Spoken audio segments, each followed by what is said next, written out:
Well, let this fella speak for a minute.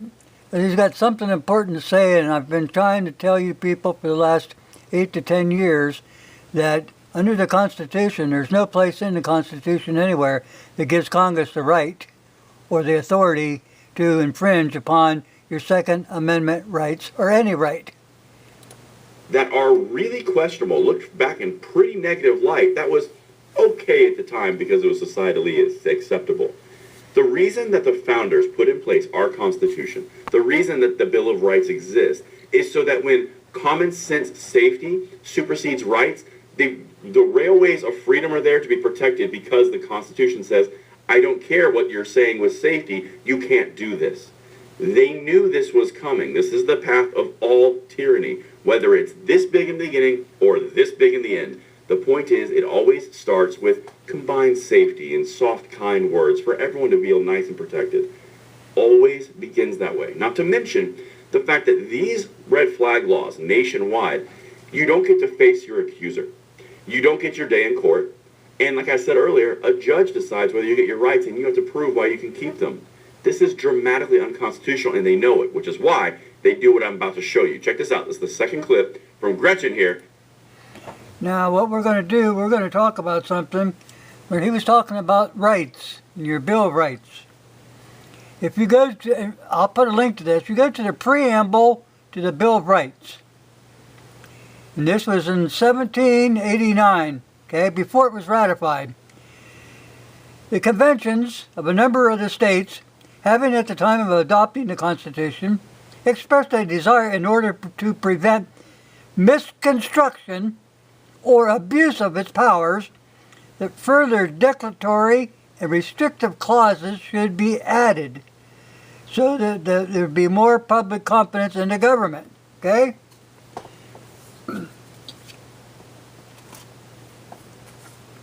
Now, if you look like in Black's Law Dictionary or anything, it'll tell you a declaratory, it's self-explanatory.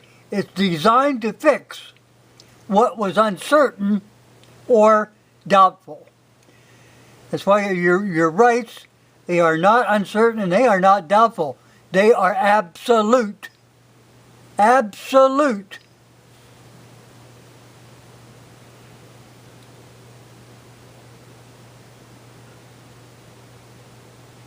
You know, they put that in there to make light and make things clear, you know.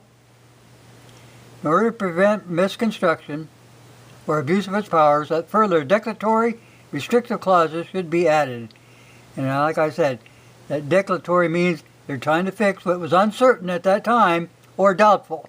It wasn't to make this concrete. It wasn't to make it absolute.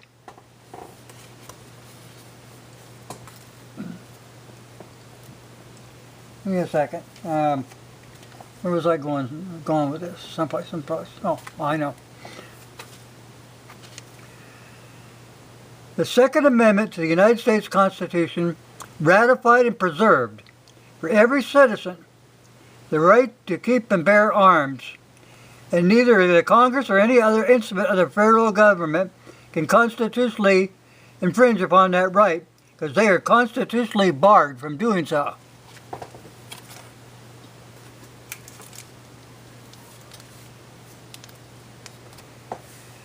Accordingly, the federal government nowhere in the Constitution was granted the authority to abridge, restrict, or infringe in any fashion whatsoever guns or ammunition.